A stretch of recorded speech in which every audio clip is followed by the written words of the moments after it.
Hey everyone, and welcome to another episode of Trauma Uncensored. I'm your host, Brooke Shearer. We've got another great episode for you today, which we will jump into shortly. If you're a regular listener of this podcast, thank you for your continued support. And if this is your first time listening, I'm so glad you found us.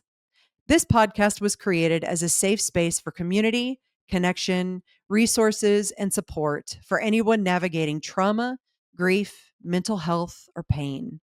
Here, your experiences are both valid and valued. Your story matters, and it's important to know you are not walking this path alone. It is my hope that each episode helps you feel more connected and reminds you that it is possible to not only live, but to truly thrive after hardship. Trauma Uncensored began as an extension of my own healing journey following immense trauma. The course of my life changed in the fall of 2015 and led to the tragic death of our 9-year-old son, Logan, in 2016 due to a distracted driver whose reckless choice behind the wheel led to the crash. In the time since Logan was taken from us, I have fought for my mental health and for my survival. That fight has led me down an unexpected path of discovery, healing, and recovery. It has given me the tools to sit here today and share these conversations with you. If you're new to the Trauma Uncensored podcast, I invite you to start with episode 1 titled The Crash. In that episode, I share the beginning of my story, which provides important context for the conversations and guest stories that follow. Speaking of guests, we believe our listeners' voices matter deeply, and we welcome those who wish to share their experiences. If interested, click on the submission link in our show notes below, email hello@traumauncensored.com, or reach out through any of our social platforms. Just be sure to include the word guest in your submission. All show information, resources, and links can also be found in the show notes. Be sure to follow us on our social media platforms and subscribe to us on Apple Podcasts, Spotify, or YouTube. And if this podcast speaks to you, and I'm sure it will, we would truly appreciate you leaving a review. Before we begin, a quick and important disclaimer.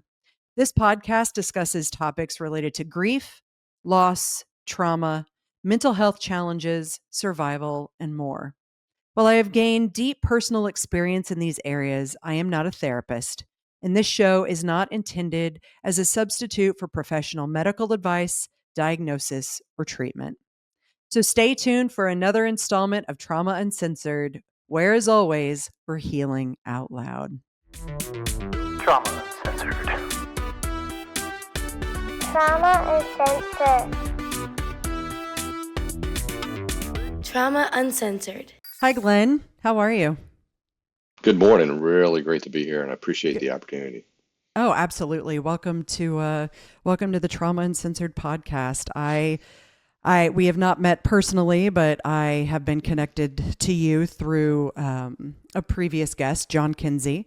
And I know from the background information that we have gathered from you, this is going to be such a great episode. I am extremely grateful for you for coming on and being vulnerable enough and open enough to share this history, the story of yours. And I know it's going to hit home with a lot of people. Let's get into it. We'll just jump right in. Okay. You are a certified paramedic in Florida, and you have been for over 30 years. And I know with that has come a tremendous amount of PTSD, specifically PTSD, and a lot of other components that come with the job that it seems like you were not aware of until a certain point in your journey. But before we talk about all of that, before we talk about the PTSD, before we talk about the experiences that you're here to share, can you first tell me who you were when you stepped into the career and what called you to become a firefighter? Well, a funny thing happened to me on the way to med school. I have a very vivid memory that was part of the pre-med society at my local university, and was duly informed in one of the first meetings that if I didn't have a perfect 4.0 GPA, I could pretty much forget med school. So that was really encouraging. And so started looking at some other things, like either PA school or paramedic school or something like that. And actually through a high school friend of mine, that had already gotten into what we call pre-hospital medicine in the fire service. We were talking one day, and he says, "Look, why don't you meet me down at our local community college? I will walk you in there, and I will get you signed up, and you can start to become an EMT." So that's how it started. Funny thing happened on the way to med school. So I went through EMT school. It's the first step to becoming a paramedic, and prior to that, typical high school, college, and very much into, muscle cars and surfing and music and all of that, and had a lot of hope for the future at that age of what might bring. And worked for the ambulance service locally as an EMT for a while, and then went on to paramedic school. And that's kind of how the story started. And that's how it started. So you become a paramedic, and you're going about life. Were you married before? Because I know your wife plays a very significant role in this story. Were you married before you became a paramedic, or did you meet your wife after? It was after. It was after. I was already in school. I was already working part-time at our local level 2 trauma center. I was a dispatcher for the air ambulance, and I have a very vivid memory. Before we actually got together, before we actually started dating, we were at a Halloween party, and the apartment that we were at with a bunch of friends was located on a major U.S. highway in our community. And that night, not too far away down the major highway, there was a vehicle accident. And here comes the air ambulance that I dispatched for at the time. So I have a very vivid memory that roads were all blocked. So, crowds started, and I'm talking to what would become my future wife, telling her, typical youth bravado. Yeah, I know what's going on, and I'm going to paramedic school. Yada, I was probably laying it on thicker than I needed to. So that was before we actually got together, before we actually started dating. But we still recall that first. Interesting. That first meet, right? The meet cute, as I believe they call it. So, you've got your career started, you're married, things are going great, I assume. When did you first notice that the job was starting to affect you? That it wasn't just hard, but it was starting to change you? Well, that's the real thing. I didn't notice. Oh. My wife noticed. So after paramedic school, worked for the ambulance service for a while, then went to the fire academy, and then became a firefighter-paramedic. I'd only been on the fire department a few months when we got married. And as typical in our industry, it's not just one job. We're working the fire department or 24/48. We're working one or two different part-time jobs. So it's very busy. It's not uncommon to be upwards of 100 hours a week between the 24/48 schedule and any other part-time jobs that we may have. And for me, it was working at the hospital. And it was probably at the point our daughter had been born, and we had just bought our first house and just moved in. And I have a very vivid memory soon thereafter where I had my first collapse, PTSD. And we can talk more about that if you like. I would love for you to share more, say more about what that looked like. So in typical fashion, internalized everything, didn't want to appear weak or vulnerable, right? The old stereotype. And it was about 11 o'clock one night, and I am collapsing basically down into a seated position or catching. I couldn't stop crying. And sorry, I was doing good up until that point. And I ended up in a fetal position, and she just held me. Sorry. Please, no apologies. This is a safe space. And she talked me through it. So that was the first real episode. And she was actually the one that helped me trace back those traumatic events that actually started when I was an EMT. So it wasn't that it started with the fire service or that with paramedic. It actually traced back to a couple of the first calls that I had as an EMT. And so I have experienced firsthand the cumulative trauma that everybody talks about. And I can tell you it's absolutely true. It does pile on. And were you in any sort of therapy before then, or you No. felt like you were carrying it and you were walking forward with it until one moment, 1 second you weren't? Yeah, I'd say that's a pretty good summation. What got me through it, pretty much our entire married life, was my wife and our faith. When I say she's been my rock, she's been my lighthouse, that's not an exaggeration. Um, with her support, her love, her undying faith, I mean, incredible faith. When I'm weak, she's strong. Mm. And that's how I was And able to get through the career. vice versa, I would assume. Take turns. I like to hope so. I Yeah. like to hope so. I like to Um, think that. do you, looking back, do you remember, was there something specific that had happened that had triggered that moment? And that could be a loaded question because in the way the nervous system and the limbic system and all of these things in the brain work is that it's not necessarily something that you become cognizant of. You can't Hmm. say, oh, well, Hmm. a firework went off outside and it sounded like Hmm. it reminded me of, a gunshot or reminded me of the war. And that's what sent me. Hmm. Your brain will attach to, variable senses, if you will, and with traumatic events. So it may not have been something that you can recognize, but I am curious if you've ever been able to pinpoint what had triggered that Hmm. trauma to a point where your nervous system was just like, I can't carry it anymore. And I speak from experience with that. Hmm. You can go and go and go, and then your nervous system just says, fuck this. I have had way too much. You've put too much on me, and I'm shutting down. Hmm. Um, so two-part answer to that question. Number one, excellent question. So thank you for that. Mm-hmm. That event, I can't recall exactly what triggered it. I would suspect it was probably a pediatric call because those are the ones that really hit me, and there were several, both in the street as a firefighter and a paramedic, and also at the level 2 trauma center working as a paramedic in ER. Um, so it was probably a pediatric call. And then the other thing on top of that, as far as the triggers or when I would have flashbacks or moments for, PTSD moment or something like that, it could be anything. It could be driving through the same area or the same location where a previous call happened. And because I taught for so long, it could also happen in the classroom while I'm teaching. And I would never use in any teaching, this is what I also taught other instructors, you never use specifics. You never use the exact patient. You never use the exact department or location. Because students would always ask me all the time, Mr. Davis, was that your call? And I just look at them and go, I don't know, maybe.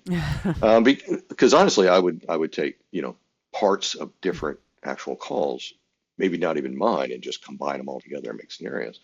So I'd kind of keep that level of separation. That wasn't directly into it. It wasn't my call. But a couple of times, I would catch myself, a little bit later on in the career, and I would begin to recognize the triggers or recognize that I was having a PTSD flashback. And I would actually tell the class, give me a second, just remember to call. And then within a minute or two, I'd, just continue on with teaching. So that kind of false bravado, false security that I thought I had my PTSD under control. We'll get into that discussion a little bit later, but Yeah, that's it. yeah. You think? I mean, for me, I mean, we had a nonprofit after Logan was killed, and we fought distracted driving. I mean, to the best of our ability for a few years, and I wasn't aware of, I wasn't told about Mm, actual trauma therapy mm, after his death. I mean, we were in grief therapy and I was in my own therapy, but the actual term trauma therapy wasn't introduced to mm. me until Jordan went to residential trauma in 2022 and Logan was killed in 2016. Okay. But so to bring that back, it was, we would get up and I would, because I was the only witness in our family to the crash that day. Mm, And I saw Logan dead on the side of the road, and all of these different, images that mm, still live with me, but I've done the work to, you know, calm the nervous system down, and I've got tools to where it doesn't trigger me like mm, it used to, but it's mm, after years and years of work. mm, But in the immediate aftermath, as we're doing this nonprofit thing, I would stand up and tell the story in front of media. I would mm, tell the moment by moment of the day down to mm, everything I saw. And I would walk away going, I'm helping my PTSD. I'm mm, talking about it. I'm mm, clearing my PTSD, not actually knowing that every time I told the story, like, here's the day of the crash. And I was just adding mm, layer upon layer until one day I broke and I couldn't do it. So I understand mm, it's a misconception that and maybe some people are able to do that, right? Maybe they're able to talk in the classroom. Maybe they're able to talk in front of media and legislation about their experiences. And it does actually become therapeutic for them. And I have to say that it is a very, I always encourage the red flag of going straight for people who have experienced grief and trauma mm, to go into the discussion of it on a regular basis without mm, having done some trauma work mm, to regulate the nervous system, learn how to regulate the nervous system, be able to process through EMDR or what have you, in order to be able to effectively present themselves in those situations without the nervous system already being activated. mm, And what's interesting is you told me about, and this kind of brings what I'm saying full circle. You were talking about standing in front of your students and mhm, you would notice, mhm. right? You would Yep, notice that you had to take a pause. yep. It's very important. So you have awareness, which is Mm, half of the battle of treating your trauma, is having mm, awareness of your body, having awareness of how you're feeling. mhm, Do you, and it, for me, it's very visceral. It's very visceral. Like I still am working on the last bit of major trauma I mhm, have. And when I even think about being put in that situation right now, my mhm, entire system goes haywire. I mhm. cannot get it to calm down until after that threat, that perceived threat has passed. Do you remember what what your body would be telling you? Yep, Did it come out in pain? Did it come out in yep. anxiety? What was like that like for you? Um, so you gave me three things right there to respond and talk with. So the first one I want to talk about is what did we do together as a couple? What did we do together to get through the PTSD? Because at the time, we didn't have the support we do now. So it was very much just the two of us, Mm-hmm. learning to support each other. And then as far as your example of when you hit that PTSD or PTSI wall and you break, you're like, I'm done, I'm full. Mm-hmm. I have to share that I was just talking with a longtime colleague of mine at a retirement the other day for a firefighter that we've all known. And he's also gone through his own PTSD journey and also talks about it and teaches people on it. And I'm using his example, so it's not mine, full disclosure, his example. You take a full glass of water and fill it all the way up to the very top of the glass with water. Everything's fine, nothing spilled over. And then you add one more drop and it spills over. That's PTSD. And I thought that was just perfect. Mm-hmm. But as far as that reaction, how did I know that, I'm having this PTSD flashback and I need to take a moment? I would say for me, it wasn't so much somatic or physical or pain or anything like that. It was completely 100% emotional and cerebral. It would be an instant flashback as if I was reliving the same call right now in this moment of time and just overwhelming emotion. And, I would begin to recognize that and say, all right, folks, I need to take a second here. And I'd collect myself, just change my mindset, change what I was focusing on, basically get myself out of that flashback dream and then get back to what I needed to do. The other thing I just thought about, based upon your question, never had that experience while I was on a call.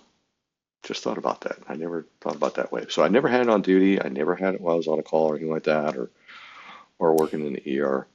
But My teaching, best, yes.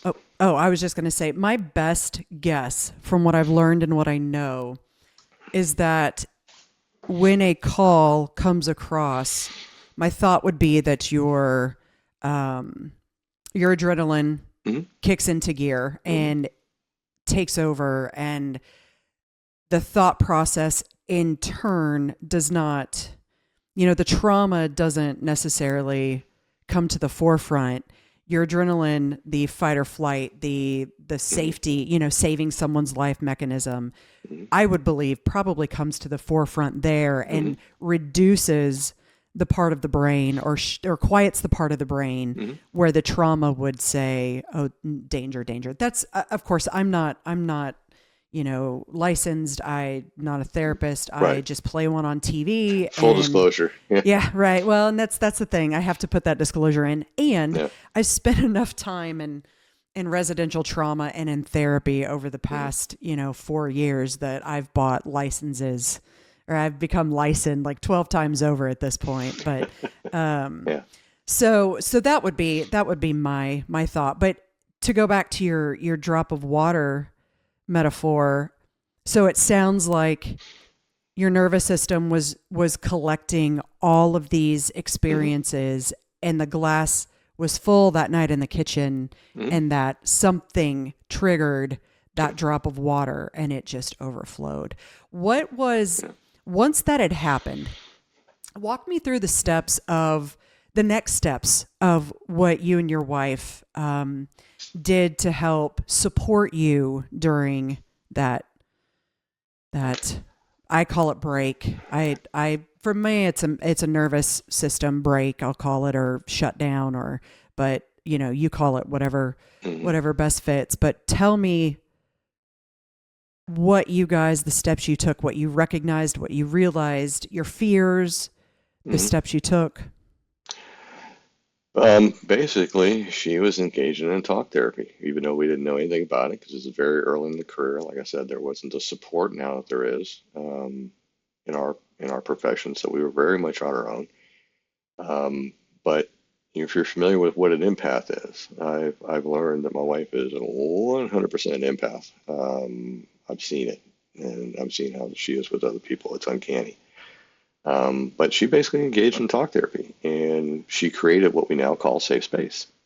For me to be emotional and vulnerable and to break down, it was okay. It wasn't, I grew up in the John Wayne, Mm-hmm. generation. You don't show that. You don't cry, that kind of thing. And she created that safe space. She created that support, um, the unwavering love, the unwavering acceptance. You talk about for better or for worse. When you marry a firefighter paramedic, and that's funny because we've had discussions all through our career that we should share with others.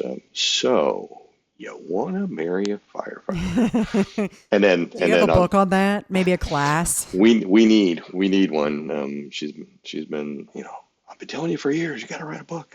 I'm like, I got a page and a half right now. I just started, but and then she brought up a very good point. Not only do we need to talk about so you want to marry a firefighter paramedic, also to the firefighter paramedic. So you want to get married. Hmm. That's So fair. yeah. I would assume that goes though across many lines of work, Hmm. not just the paramedic. But I am very curious, Oh, sure. honestly. I am very curious what some of those points are that you guys have come up with, and maybe at some point at the end you'd like to share some of them, or you can share them, now if you feel it's best suited. But I do believe that and I have not married, a first responder, a paramedic. Mm. But I did grow up. My dad was a police Mm. officer, and it always. Let me ask you this before I go into that. Before you had this episode, Hmm. this nervous system episode, that's what we'll call it. Okay. Um, were you what did it look like when you came home? What did it look like when you came home from the job? You've seen Mm. something horrific. Did you shove it all down? Did you keep it Yep. to yourself? So you never spoke to There, yep. your There, wife? there was a lot of compartmentalization. Now, at the same time, um, we always tell the story on her. It's a funny way on her way to nursing school. She got married. Um, so she was also in the medical background as well. And I don't want to take away from her story, but while she was working in a local ER, and I was very early on in my fire service career, I got a phone call at the station, and my partner had answered it, and it was my wife on the other phone. And she told my partner, I need to talk to Glenn now. And she had just performed compressions on her very first cardiac arrest in the ER. Mm. So that was her first event. So there was a lot of mutual sharing and support on that. So then it kind of flipped. And now I'm trying to do for her what she's done for me. But as far as those key points or what to share with other folks that may be in the same thing, number one, first and foremost, was our faith. That was the basis for everything. Number two, we made that commitment to each other that through thick and thin, and there's been plenty of thick and there's been plenty of thin, and but just she always knew how to get me to open up because I would shut down, I wouldn't talk, and she immediately recognized that what that was, whether it was a bad call or bad shift or whatever it was, she would immediately recognize it, and she would do one of two things. She would either wait until I kind of decompressed from the shift, or because we haven't talked about sleep deprivation yet, or being mandatory overtime for 36 to 48 hours and then coming home. Mm-hmm. And then a lot of times coming off duty in the morning, I wasn't coming home anyway because I was going straight to the part-time job, at the ER or whatever. So I still wouldn't be home for at least 36 hours. So she had two approaches. She would either, hey, wait until I decompressed and then, okay, let's talk. And that was engaging in that talk therapy. Or depending upon how I came home, then it would be, she would get very adamant. She would say, nope, we are talking right now. I need to debrief you. I need to decompress you right now. And I would fight it. I would fight it for years. But every single time I'd finally sit down at her urging and her caring and finally just lay it all out on the table and talk about the call and talk about the shift or whatever it was. And then every single time I would thank her because I could just feel my body relax. I could just feel that weight just shed off. I give her credit for keeping me alive, and we can talk more about that a little bit That's later. wonderful. Well, and it also takes, so she's doing this wonderful part, and it also takes you to be able to be vulnerable enough Mm-hmm. and open enough to be able to actually sit down and go, this is what happened. Mm-hmm. Instead of just saying, nope, I don't want to talk about it. Mm-hmm. I don't want to deal with it. I just want to ignore it and move on. Mm-hmm. You are taking that responsibility. You are taking that accountability to recognize this is painful.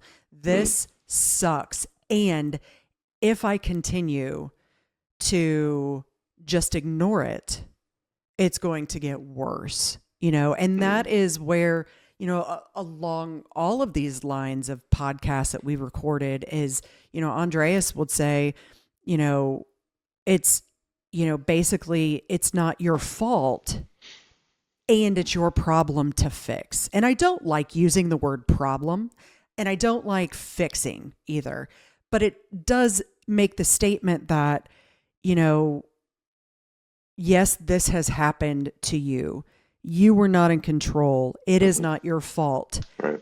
And it is your responsibility to heal from it, to do the work that's needed to heal so you don't continue a life of hell and your nervous system can regulate. And because so many people, I feel, get so stuck in that it's too painful, I don't want to do it, which is understood. Mm-hmm. And what are you going to do with the rest of your life? Are you going to let it continue to control you? We only have so much time, find the joy, and you're not ever going to find the joy if you don't do the work to get to that other side, which is unfortunate. But you are an example of someone who has said, you know what? I don't want to do it. I'm going to fight it. I mean, I continue to fight going to EMDR every single time. I fight it. My nervous system goes, nope, we don't want to do this today. I drive up there. I'm activated. And then I walk away and I go, oh, I put a connection together. And this is really important for my healing and for my understanding and for me to shift my mindset, to shift the way that I view life. And, you know, it's never easy, but thank you for being an example for sure. So you had said that you have described yourself as a guinea pig when starting treatment. Was the guinea pig, is that associated with what your wife was working on with you, or is there more to that? So that part, only came very, very late. In fact, just last year, when I went through the treatment. So over the course of a career, and exactly what you just described, that was the same environment and the same outcome that I would receive from my talks with my wife. We just didn't have the labels and the terminology then, Right. to describe it. But that's exactly, now listening to you, that's exactly what we were doing. We weren't taught it, we didn't learn it. It was very early on in the career. That's very organic. We just did it. And so kind of leading up, to where the events of the last year or so have taken place and everything changed. PTSD has always been a big part of what I do and a big part of what I teach, because talking about mental health and wellness has been a part of the national standard curriculum for EMT and paramedic for a long, long time. And it was something that I always felt was in my wheelhouse. And I thought, like I said, I had a pretty good handle on it because I teach on it and, I advocate for others. But as I had to admit early last year, I was doing a really good job of helping others. I'd like to think I was, at least as far as raising awareness and letting them know, hey, it's okay not to be okay. And then over the course of a career, things change. Now we go from CISD to CISM, and mental health and wellness becomes something we actually talk about, not something we just bury. And so it was part of my wheelhouse, part of what I taught, part about raising awareness. But my biggest thing was that I didn't see it in myself. I thought I had a good handle on it for a long time. I thought I had a good handle on it. And yeah, and I believe that we are able to see it for others, but to see it for ourselves is the hardest. Because that also that also means that you're bringing something into awareness that you can't control, what's going on. And in order to remedy, you have to take that accountability and that responsibility. And I think, especially when you start talking about the human ego, I think that's something that is very resistant, is very resistant in our lives. Why do the work? I can tell everybody else, I can see it, I can help everybody else. I wonder if that is maybe the brain's way of shifting into, or maybe putting our needs aside, recognizing that it's not safe to address it. If we're helping other people, then we don't have to focus on ourselves, is possibly a way to put it. Again, these are just my thoughts. I would agree. I am not licensed clinically, but it still does. It makes me curious. I get curious around these things. I get curious around pretty much everything, to be honest. And, for me, it's never been black and white. It's not black and white. There's so many shades of gray in between. And, like your wife, I am a very strong empath. And, when you start to talk about helping other people, I think with empaths, I don't know if you're an empath or not, but that's where I have always, all my life, like I'm 45, and this is the first time I am actually taking care of my needs and what I need instead of everybody else. Like I put myself on hold all of my life. I learned the caretaking almost out of the gate and have been doing it all of my life. And now that I'm stepping up and doing the work, the work that I need to overcome this last hurdle.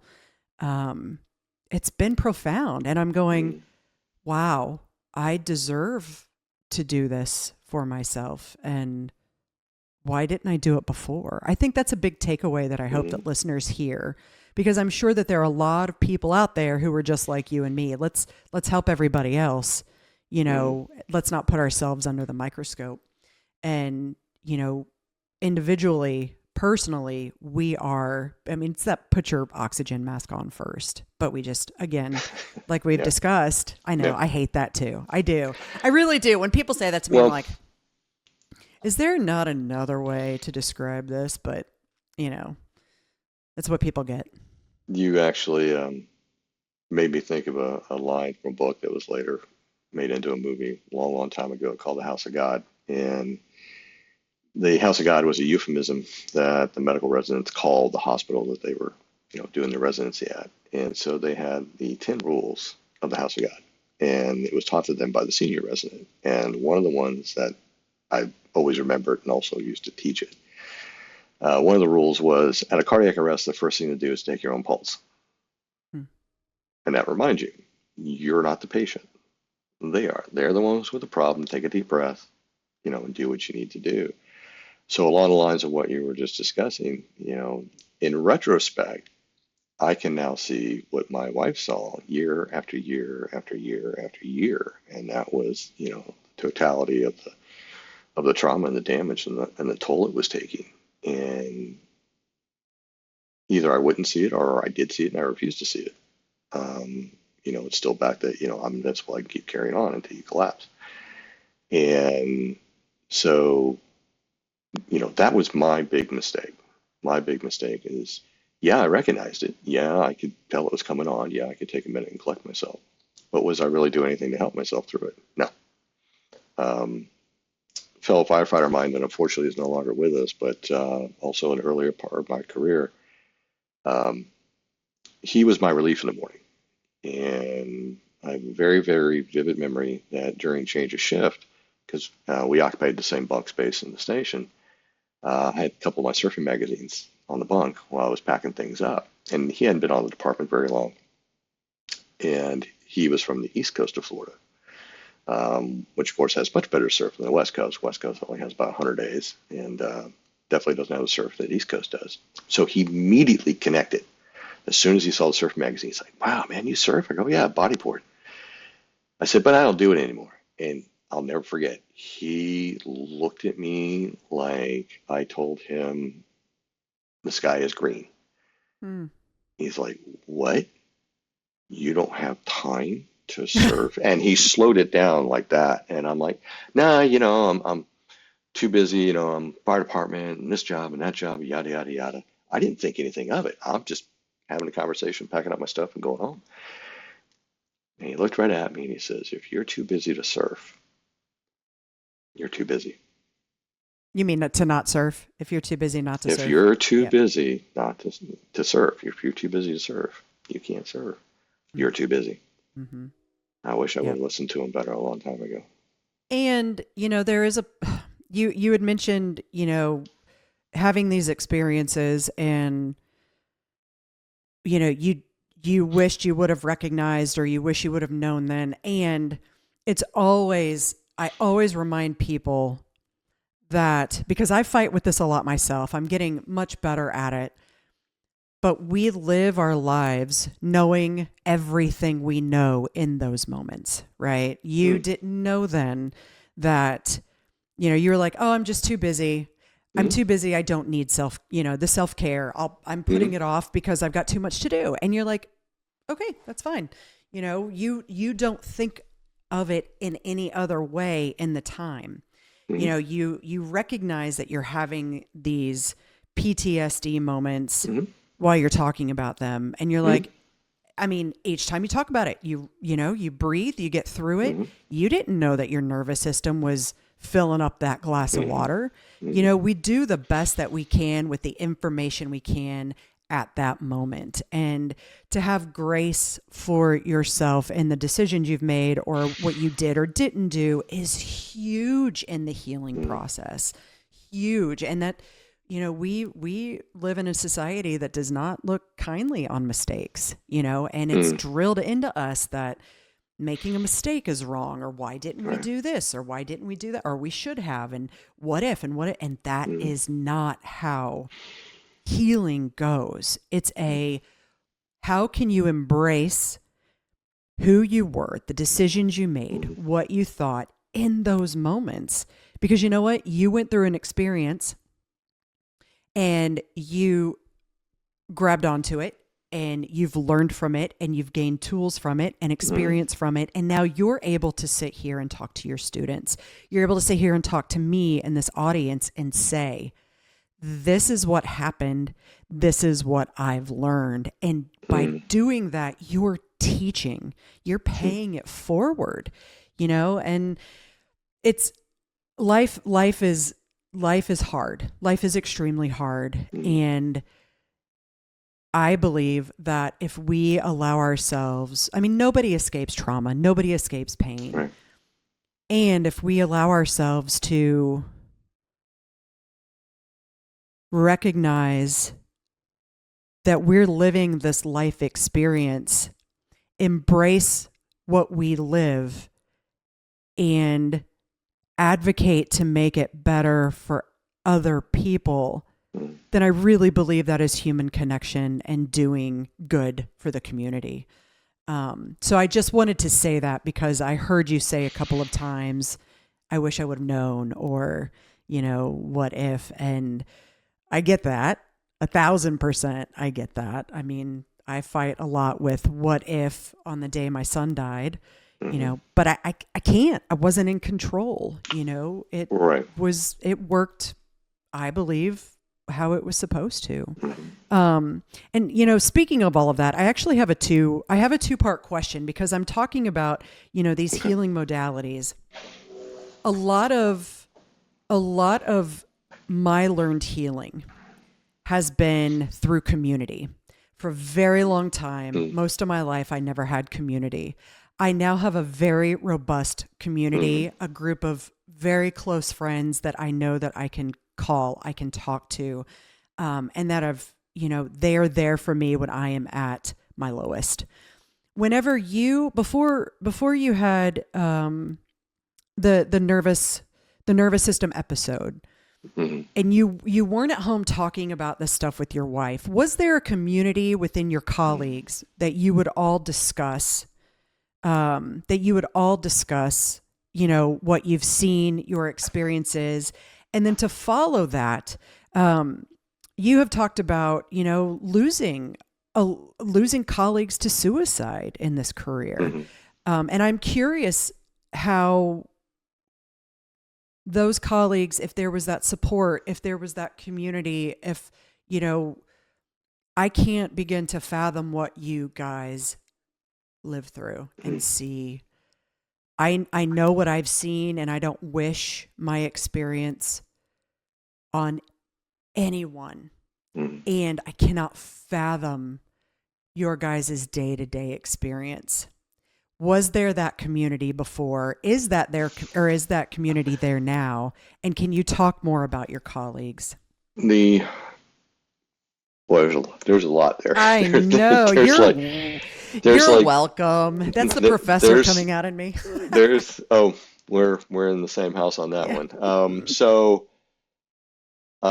Let me hit a couple of key points that you had brought up, and then I'll get into that community thing, the community question. But and then we will definitely revisit here the number of people I lost, because that's a lot of reason why I'm here. And I'm sorry. No, that's fine. I'm very open and honest with the groups and individuals I talk with now. Thank you. I never really told my story. I would tell little snippets or little pieces here and there, that were amalgamated with other, calls or whatever, or just made up stuff.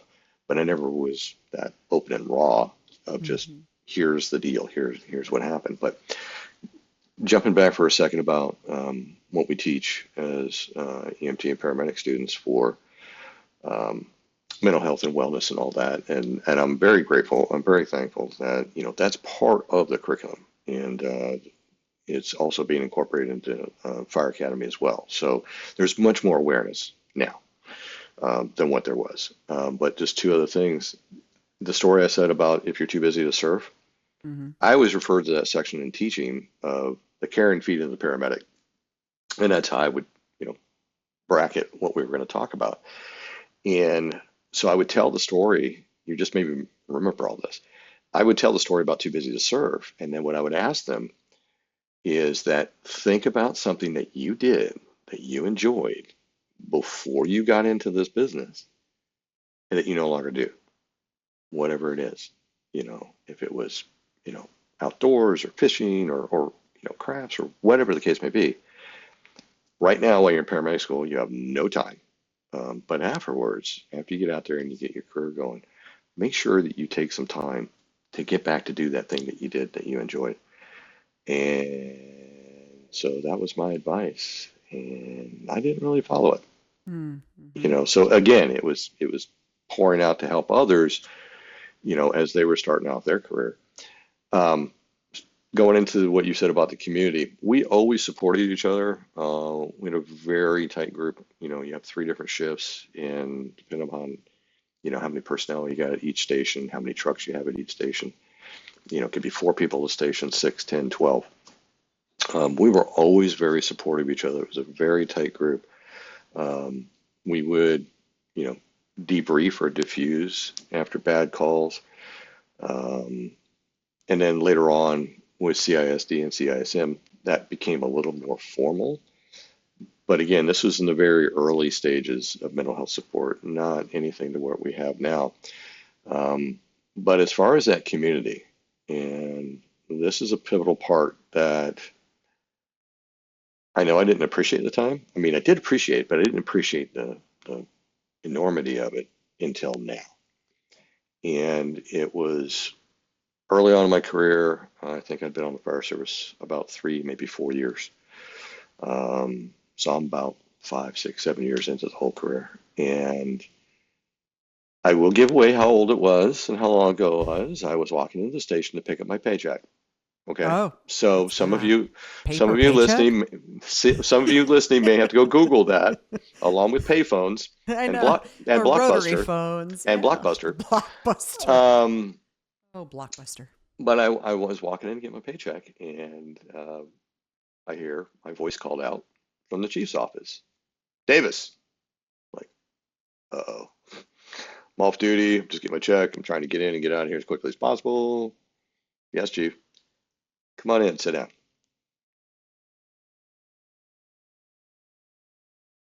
Another one of those moments. We had just had a series of bad pediatric calls, not just for me, but across the shifts. We just became that pediatric trauma magnet for a few weeks. So it wasn't just me; it was several of us, different stations, different shifts, and that's just what we were experiencing. And I was a new dad, and we'd kind of talked offline about the experience of my daughter's and her only child's traumatic birth. And my chief wanted to know just if I was okay with everything that was going on. And he had, already had a very long career and, was rescue division chief, at a larger department before he became our fire chief. And I'll never forget what he said. He says, I just want to make sure you're okay because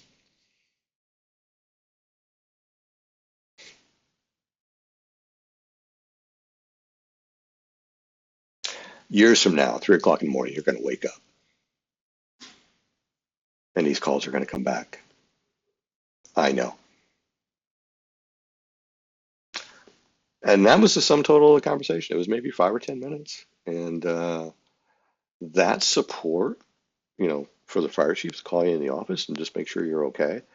Um, this is before all the mental health and wellness stuff we have now. So that was the exception, maybe not the rule. And I never forgot it, but I never really appreciated how that impacted the rest of my career and then leading up to the past year. So when you ask about community, there's your example.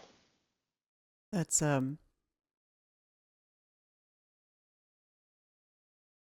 silence is very telling from me at this point. That is a very I'm sorry that that was these have been your experiences, and I am grateful that you had him for that discussion. I am curious, whenever he told you that Mm-hmm. that at some point at 3 a.m. you're going to wake up, Mm-hmm. at some point in your kitchen, something knowingly or unknowingly is going to be the drop. Mm-hmm. Do you remember in that moment what you were thinking? Did you think, oh, that won't be me? Yes. Yeah. Yes. Mm-hmm. I'm young, I'm in my late 20s, you got the world on a string. I got the best job in the world, I got the career I trained for, the career I wanted, the career that was introduced to me by a friend of mine. At that, I really felt reliving that moment, walking in that day. I felt like I had the world on a string.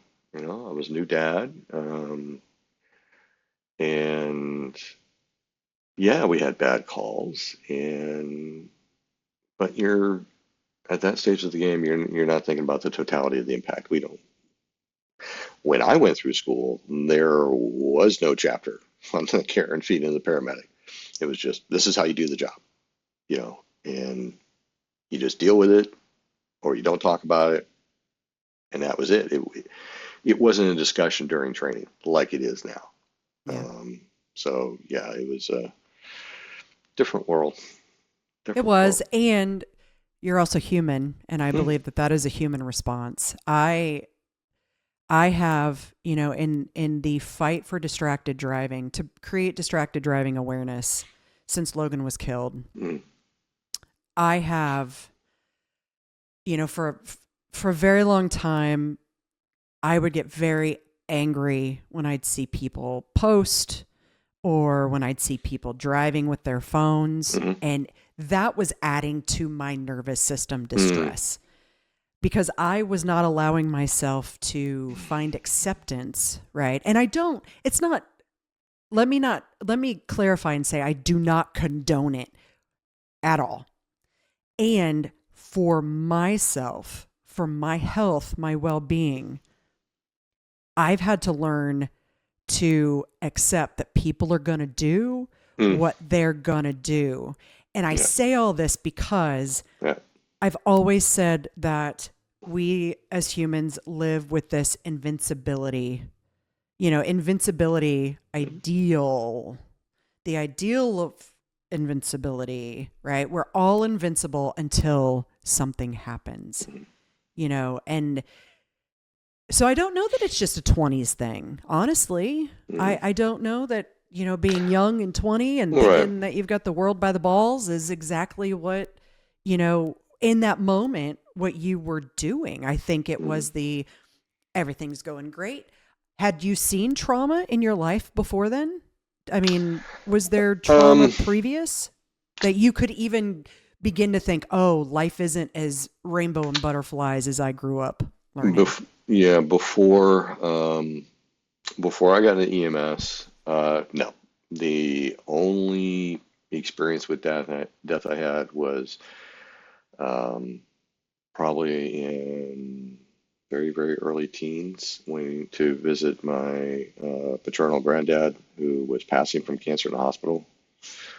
And even then I had a rudimentary understanding of medicine because that's what I wanted to do. And, all the IVs and um, all the pumps, everything that was on the wall, it was very close to the end for him. And I'll never forget the look on his face.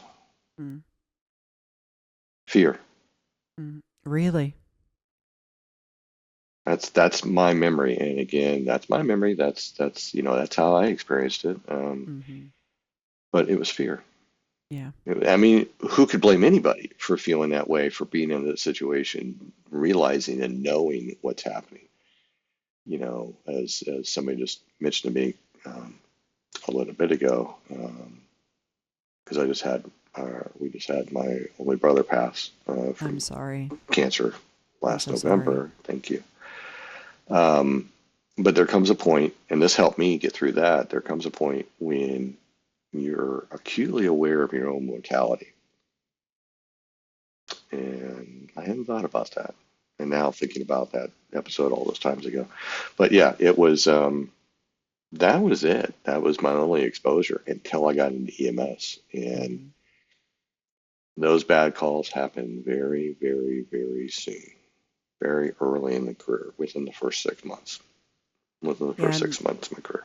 And that's why I asked, because I do believe, again, I will say, people do not escape tragedy, trauma, loss, pain. It's part of this human existence.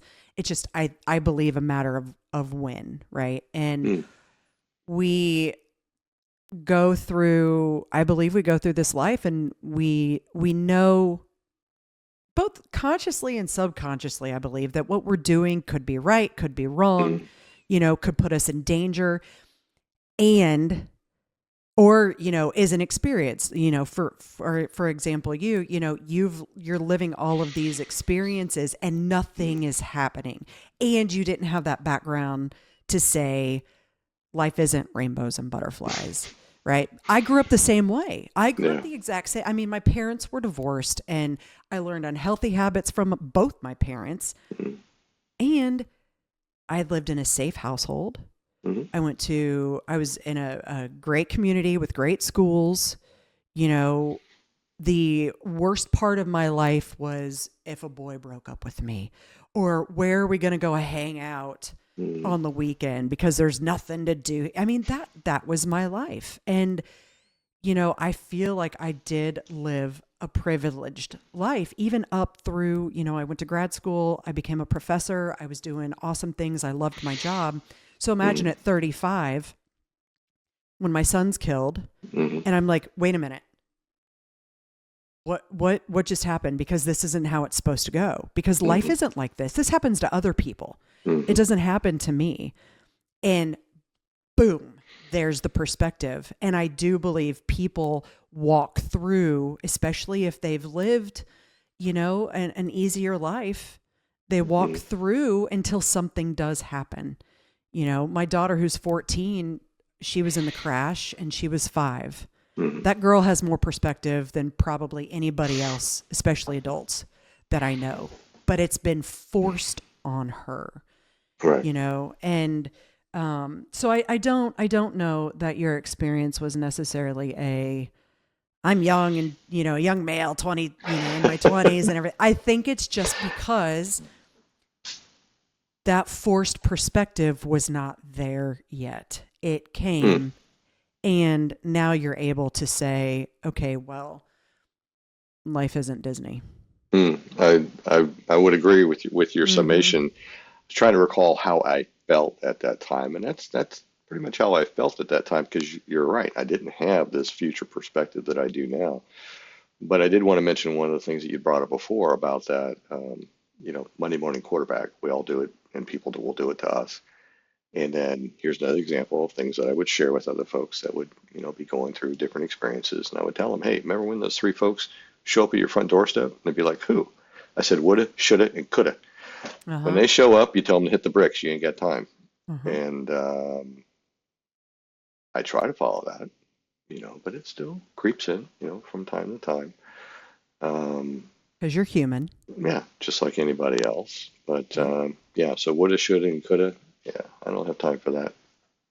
Move along. I Move, like it. move, I like move it along. because that is actually a very important part to doing the work and healing. Because, especially like in my OC, when I went through the OCD program, very intensive, I hated, they would always say, maybe, maybe not. And I hated that phrase because for someone, especially with, my OCD was triggered into extreme about a year prior to Oh, okay. Logan dying. Yeah, because Okay. we had a really traumatic event happen to the family and I didn't know what was going on at the time. But in hindsight, I can look back and say my OCD was manageable, but it took that traumatic event to shift it into unmanageable gear. And I just didn't know it. But, and so for someone with OCD and perfectionism and this false image of or knowing or belief of control, when they would tell me in that program, maybe, maybe not, forcing me to relinquish the control and kind of like those woulda, shoulda, couldas, right? When I was able to adopt that and start living my life in that view and be like, okay, well, I see this possibly on the horizon and I could sit and freak out about it. And sometimes I allow myself a few minutes to just freak out about it. And then I shift, I reframe, right? And I say, you know what? Maybe not. I don't know. I can't see the future. I'm not going to sit here and worry myself sick about it. I have to just stay in the present and know that it could happen. It may not happen. And if it doesn't happen, then I worried myself, or if it does or doesn't happen and I've worried myself needlessly, that's just reinforcing the nervous system to just shut down. And so I very much appreciate the woulda, shoulda, coulda. I'm going to take that with me. I'm going to use that for my kids. Yeah, it's wonderful. It's not trademarked or copyrighted, so feel free. No, well, neither is maybe, maybe not. But I do highly encourage people to try and adopt that as well, for sure. You just brought up a very excellent point about control. And just to share a little bit of backstory, I learned that the hard way about 12 years ago when my wife was first diagnosed with multiple sclerosis. And, being a paramedic, we're all about fixing the problem, right? And I learned, when I say relatively quickly, I learned within the first 6 months to a year of that journey together that control's an illusion. And as soon as you understand that, and again, that's something else, that's a daily work. But as soon as you understand control is an illusion, that helps. That helps to at least begin that process of letting go and just trying to take things as they come, the old adjusting your sails. But that was a very hard lesson for me to learn. It's a very hard lesson to learn, period. Yeah. It is, because very few people, if you relinquish control, then what is there, right? What is there? And that's the beauty of relinquishing control. And I love the fact that you said let go. I mean, I've got it tattooed on my wrist to remind myself in those times, when I do start to go down that rabbit hole, that I ultimately, I mean, sure, we all have free will, right? I can go choose to eat a cheeseburger versus pizza or, any of that jazz, see a movie or go, axe throwing, whatever.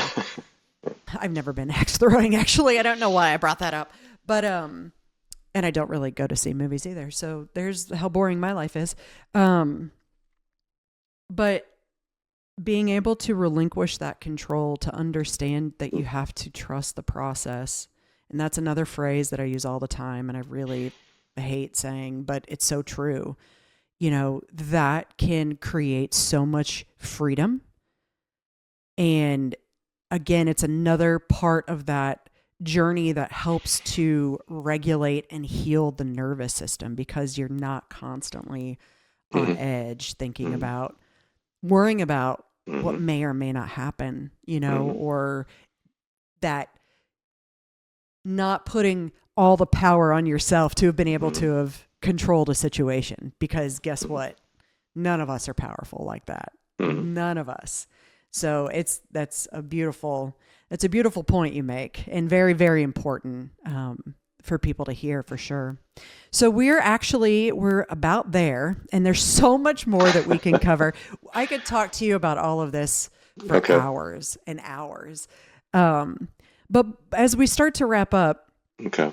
um, tell me something that you were super eager to share that we may not have covered. And I know there are a lot of things. So, Right. yeah, I know there's a ton. So the time we have left would now be Mhm. a good time to talk about what happened last year when everything changed. Please do. Okay. So at this point, yeah, pretty good overview of the backstory, pretty good overview of the career. And at the time, I was the program director and teaching at a local community college, my second EMS program, and doing really well, working with Doc as a medical director that I've known for many, many years. And so January of last year, my wife comes to me and she goes, "Look, you do not have a good handle on your PTSD as you think you do, Mm. quote unquote. I've helped you through all this time. You need to find some help. I can't help you anymore." So that was my wake up moment. And again, it was like, oh, I thought I had a pretty good handle. I teach on it and we teach students. And no, you don't. Okay. I better do something was the thought I had in my head, because she's been there, Mhm. since day one, 33 years. And talked to a fellow firefighter that I know for decades, and he asked me if I knew anything about ETMS. I said, no, never heard of it. So we talked, I looked into it, and I'll keep this short, but it's an abbreviation for EEG guided transcranial magnetic stimulation.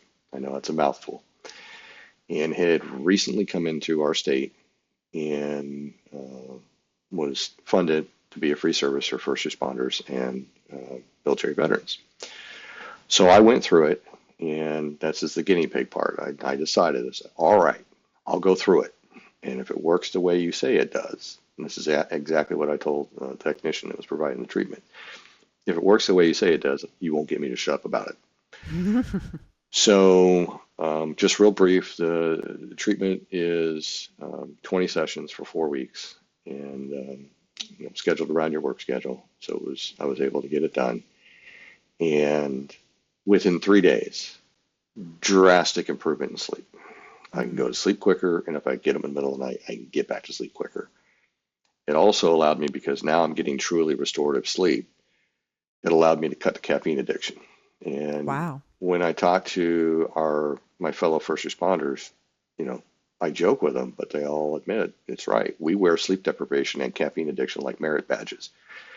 It goes with the job. It goes with the territory. So to flip that around, that was incredible just in and of itself. And now, of course, what we know now, that sleep is the foundation for health, bar none. All the research is coming out to bear that out. So halfway through it, at about the 10-day mark, I'm just sitting at the house relaxing, and my wife asked me, "What are you doing?" I said, "Nothing, just relaxing, got a day off." I think it was a Saturday. And she goes, "No, really, right? No, really, what are you thinking about?" I go, "Actually, nothing." She goes, "That's never been your answer. 24/7, 365, your brain's going. I can literally see the smoke coming out of your ears. I know when you're upset about something because your ears would turn red." I go, "No, I'm actually not thinking of anything." And it made me think that finally, after all these years, those 300 cable channels that has been going off in my head for 24 hours a day finally quieted down. We got to the end of the treatment, the end of the 4 weeks, and my wife turns and looks at me and she says, "After 33 years of marriage,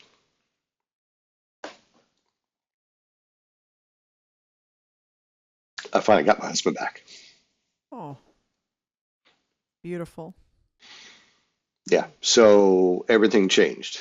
Everything changed. The life changed. The career changed. I had the opportunity to come on board and share my story. share my story with others, to talk to them about the therapy I went through and what it did for me. And that's what I've been doing about the last almost a year. And I couldn't be more grateful. Are you Uh, still doing the treatment? Or um, is it a one and done, like that initial series and then it's it's typically, at least the way it's set up, a one and done, but and it is available in other areas other than just our own state, from the company that I now work for. But for our local state, anyone who's completed the program after 12 months and 1 day from the last day that they're treated, they can again go through the program, and again, it is free to them, for all first responders and Florida certified first responders. Disclosure: I gave you the state away, but and that military veterans and military veterans. I am very, very happy to hear that. In fact, a friend of mine, I recorded with her yesterday, and she is a first responder EMS in Indianapolis, Mm, and they have no support for them. There's mm, nothing. So for the, for law enforcement and for firefighters, firefighter paramedics, there is in Indianapolis, but EMS gets nothing. And that was a really? big part of our Wow. conversation. Yep. Was why, why is her Mm, area, her field, not being supported as well? And I've sat and talked with her and listened to some of her stories, and I feel I'm, s- I'm, I hate that she experiences that and that mm, colleagues experience that, especially without the support. And I've been grateful for her being open enough and mm, vulnerable enough to share those stories with me, because it's given me, I hadn't thought really about the people who were the first responders the day of our crash mm, until I met John in the aftermath, like officially met John and talked to John and learned his mm, story in the aftermath.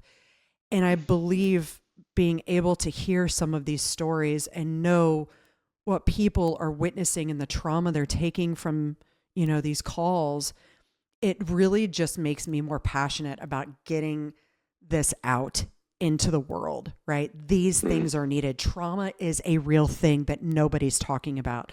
So I am glad to hear, the resources that, are provided there, Mhm, and it is of my hope that, with using voices and advocacy, that can be a mhm, common thing mhm, everywhere, not just singled out to certain departments, certain counties, certain states. mhm. I am curious. I am curious though, if you can walk us through what that type of therapy entails. Well, I appreciate the question. And with transcranial magnetic stimulation, it's been around for about 3 decades. It actually started in the UK in the late 80s, all FDA approved. And with what our organization provides, that I'm fortunate to be a part of, it's EEG guided. So they use the EEG data. It's a short 10-minute wireless EEG, primarily looking at the alpha waves in the prefrontal cortex, frontal part of the Mm-hmm. brain. And from that, our clinical team, so there's my full disclosure. Yes, I'm a paramedic, but I'm not part of the clinical team. I'm on the patient advocate side. So our clinical team utilizes that EEG data, to fine tune the settings on the Oh, TMS device. And quite simply, what the TMS device is, it's electromagnetic therapy, low power, and it cycles on and off based upon the specific settings to the individual, based upon the EEG data, for about 15 minutes. And that's where you get the 20 sessions, because one of the key things is consistency. That consistency in treatment is what can, yield the best benefits. And it's not just PTSD. It could potentially help with anxiety, depression, addiction, sleep, like we talked about, cognitive processing. Um, Again, these are all potential benefits of going through the therapy. And from a neuroplasticity standpoint, and full disclosure, I'm not a neurologist, but with neuroplasticity, the brain tries to protect itself from everything we go through, the PTSD, the sleep deprivation, and all of this in our careers. And it will basically start to set, as I understand it, it'll start to shut down connections to try and protect itself. And what the TMS therapy does, or can do, rather, is it will allow the brain through neuroplasticity to form new neural connections.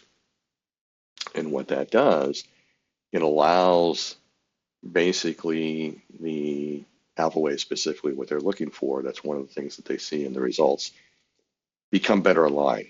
Go back again. I got my husband back after 33 years. Go back into alignment. And all this time while I was going through therapy, I'm being asked every single day, what's your level of anxiety on a 0 to 10? What's your level of PTSD on a 0 to 10?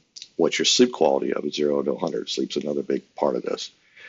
So I'm being constantly monitored all the way through the treatment. And I remember very distinctly, those numbers in the beginning were like 8, 9, 10. Mm-hmm. And then about halfway through, it's about 4 to 5. And then by the end, a lot of it was like 0 to 2. And so they're putting that together along with the EEG data, because it's repeated again. The EEG data is repeated at the midpoint and at the end. And then you're meeting with one of our physicians or one of our PAs to review how you're doing with the treatment.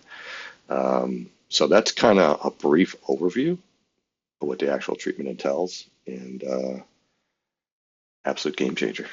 Yeah, thank you for providing that information. That's just another tool, being presented to the listeners. And, anything, I'm a full believer in anything that creates that neuroplasticity and allows the brain to start reconnecting, closing off, right, the ski slope, as I like to say.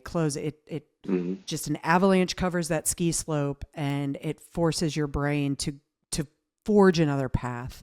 And through that, especially, as I was telling you earlier, what I believe is with a combination of therapy side by side allows you to change perspectives and ways of thinking and ways of behaving. And so thank you for sharing. Thank you for sharing everything. Man, we could do this, I'm telling you, for hours. I have very much enjoyed being able to share this space with you today. And I am grateful for you for talking about all of the hard things that you have shared with us. I cannot thank you enough for the opportunity. You made it very easy to share some very, very vulnerable parts of my life. I'm proud of you for that. I would just like to add one more thing, if I could. Yes, absolutely. As an epilogue. So, for those that have known me for a long time, I'll get asked, you did fire and EMS and teaching for so long, that was the bulk of your career. I stepped off the truck many years ago. It's been a long time. Well, not that long, but it's been a long time since I stepped off the truck and went teaching full time. We understand your story. We understand how it changed with the treatment, but you pivoted 180 degrees into this new space. Why? And I said, real simple. I kept a list of people I lost over the course of a career. Partners, people I worked with, people I trained, people I taught. And when it got to double digits, I quit counting. And the ones that really affected me in the last probably 5 to 8 years, I started losing my mentors. I started losing the folks who trained me. So if you want to know why I'm here, that's why. That's why. To prevent one more.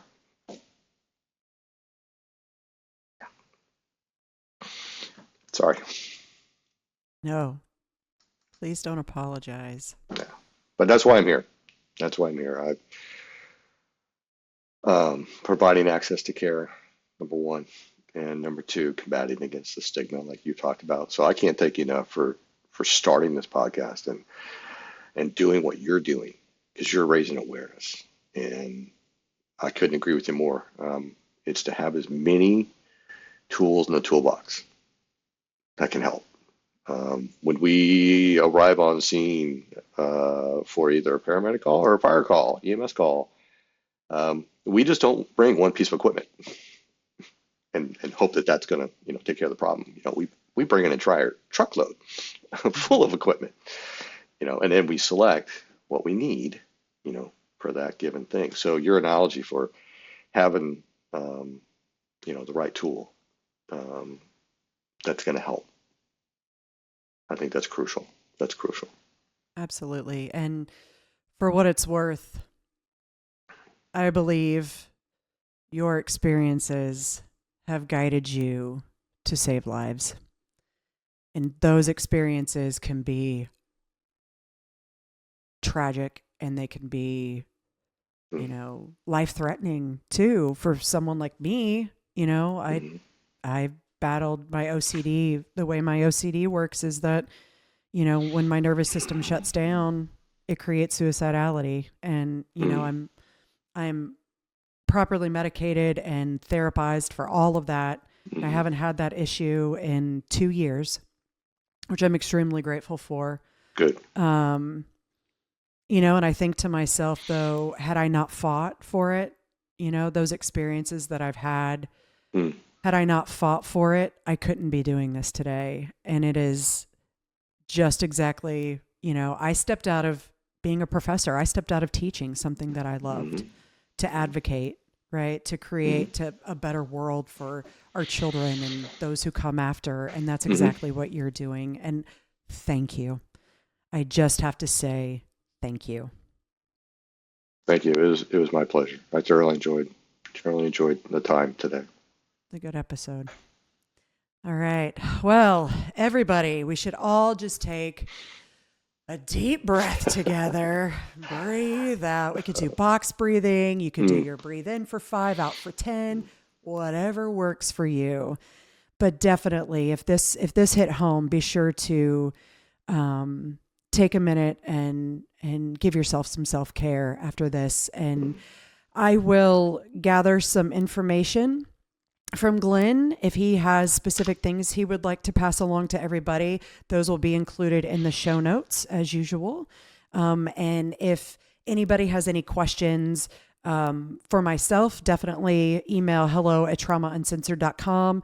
I can always connect you with Glenn or any previous guests. And also if you'd like to be a guest, because look at what people like Glenn and people like John and everybody else who have been on here, look what they're doing by being open and vulnerable to our listeners. They are showing you that there is a way, that healing is possible, and that it's okay. It's okay to be vulnerable. It's okay to share your story. You have a community. You have a safe space. So, Glenn, my gratitude to you for a wonderful episode that I believe will really hit home for a lot of people and also provide light and hope and knowing that they're not alone. Good. I'm glad. That's what I hoped would happen. Yes. Thank you. So, Trauma Uncensored podcasters, that is the wrap up of another episode. Grateful for you for joining us on yet another one. And until the next time, we'll see you soon. Thank you. Bye. Thank you.